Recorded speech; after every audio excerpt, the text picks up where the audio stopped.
Here again with another Lucifer Season 4 episode review video. Before I get into that though, pretty important, if you weren't caught up to the point where I am, and rewatching or watching Lucifer, or you're just not entirely sure, then you definitely need to take the initiative and pay attention to the episode's title, which of course I'll mention, as well as put in the description. If that happens to be the case, you find like you're not caught up, it would be my recommendation that you don't watch this video any further to avoid any potential spoilers. And for all of you out there that are wondering, this is indeed my first time watching the show Lucifer. So join me on the journey and let's discuss the show in the comment section along with the man, the myth, the legend, the Breaking Bad fan, the Dexter fan, and the Lucifer fanatic himself, Crazy Coffee Man. And let's talk about this awesome show. With all that in mind, this will be Lucifer Season 4, Episode 2. The title of this episode is called Someone's Been Reading Dante's Inferno.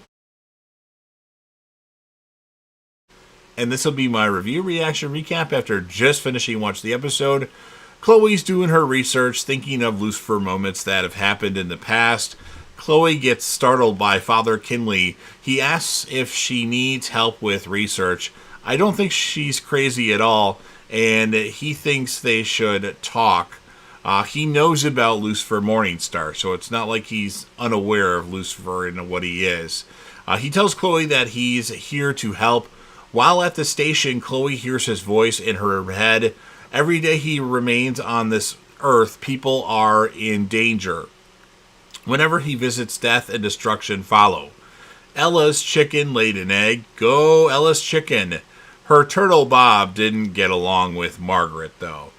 Chloe shows Ella Lopez a text, and she'll grab her kit. Amazeballs. Amenadiel goes to see Lucifer in the penthouse. He's not moving back to the Silver City after all. He starts going into details, and Lucifer says, "Never mind, I'm sorry I asked."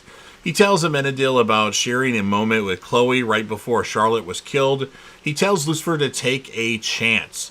Ask Chloe out. Amenadiel looked down on humans for so long when they in fact have so much to offer. Ask the detective out on a date. Yes, Lucifer asked the detective out on the date. Dead body on the set of the Cabin reality show, and Melinda is the one that is dead. Deets, please, like details. That's what Ella's favorite thing is to say. The cause of death was drowning. Contusion on the back of the head. The executive producer says the cameras weren't rolling when this happened. Ella gets to watch hundreds of hours of footage of this reality show. Awesome! I hate reality TV. Chloe agrees to go out with Lucifer. The devil must go back to hell, Kinley says. The only person that can send him there is you. Dan switching desks. Chloe asks if Lucifer's stealing his pudding again. He's pissed that Lucifer kept everything about Pierce from them, and Chloe tells him that Charlotte's death wasn't Lucifer's fault. Father Kinley shows Chloe a book of a bunch of killings. See, only thing Lucifer killed, the only person that Lucifer actually killed was Pierce. That's it. Kinley tells Chloe Lucifer is dangerous. Ella shows Chloe and Lucifer the footage from The Cabin, the reality TV show. Chloe and Lucifer go to speak to Judd, thinking he's Melinda's killer. He says he hated her. Karma is a bitch, and Chloe really wants to arrest him without any proof. And there's a cameraman filming them, and Chloe says, "Back off." And then Judd says, "Sorry for the asshole act. It's just for the cameras, as the villain usually wins." That's the role he's playing. Melinda was the most competitive. She had a secret alliance. And Chloe says now they have to talk to everyone. And they have interviews with all the random people that are on this reality TV show. I don't remember all the people's names. And Maze tells Linda that she doesn't feel welcomed at the apartment anymore. And Linda says, "Don't take things personally." Maze says Linda has gone full Mike Tyson. She's like really amped up and like, I don't know what, Linda took some cocaine or something like that. And then Linda ends up fainting and passing out. And Maze is obviously concerned. Chloe and Lucifer talk to the other contestants. Okay, I guess I jumped ahead of myself there. I forgot. I thought I didn't put that in there. And no one is who they seem. So everybody is really different than what they know. Lucifer tells Chloe that Pierce is the first human he killed, and then Chloe asks about hell. Lucifer says it was a job and it was something that he was forced to do, nothing that he wanted to do. Linda wakes up after passing out. May says Linda's acting weird and wants her to go see a doctor. Yeah, she should probably see a doctor. Lucifer shows Ella the outfit he bought Chloe for the opera. It's a really cute one, and Ella's just in love with the outfit. And Ella says when she sees it, it's going to be dress on, panties off. Okay, that's exactly what Lucifer wants. Chloe wants to postpone their date due to the case. Ella gives Lucifer a hug because she feels really bad about it. And Lucifer ends up giving the outfit that he got Chloe to Ella so she could rock out in it. We didn't see that, though. It would have been nice. Chloe meets with Father Kinley again. These parts are kind of boring, in my opinion, at least at the moment. She didn't want the case to get in the way of their roofing the devil. She says she doesn't see the same devil that Father Kinley does. Have you ever met him? And he says the devil has been manipulating human beings since the beginning of time. Chloe says that Lucifer does not lie. Ah, morning, detective. Lucifer has lattes and coffee or whatever it is for everyone. Chloe says her and Lucifer are still on, and she even marked it on her calendar. It's just when the case is over, that's when they'll do that. And then we have, good idea, Miss Lopez. Let's find those balls. Dan tells Amenadiel that he's not into improv rain track. Amenadiel says now that he has chosen to stay, he doesn't know if he made the right decision to some random bum on the street. Chloe and Lucifer go to see Maury. They have questions about his balls that he cooks. Kylie was getting it on with Melinda in the bathroom. Maury was recording this. Obviously not a good thing to do. You don't want to admit to anything like that. Completely illegal. They see Kylie on camera mess with the gas line in the cabin, and Lucifer is in the cabin. And then the cabin explodes when she lights it. And no, Chloe says. Luckily, Lucifer walks out of the cabin without a scratch. He's completely fine. Kylie says she's glad that he's okay. She didn't know that anybody was in there. Kylie pushed Melinda into the lagoon. She guesses that she hit her head, but she didn't realize that, I didn't want to kill her. I was just mad at her because she was, not being... we thought we were together, and she had other motives than that. And then we have Lucifer, or Chloe will meet with Lucifer at his penthouse for their date.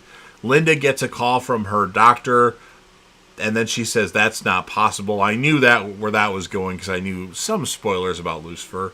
Chloe arrives at Lucifer's penthouse. Lucifer has made grilled cheese, Chloe's favorite. Now, I don't remember her saying grilled cheese was her favorite, but it's not bad, that's for sure. And then Lucifer tells Chloe that he is glad there's no secrets between them. Not entirely true, Lucifer.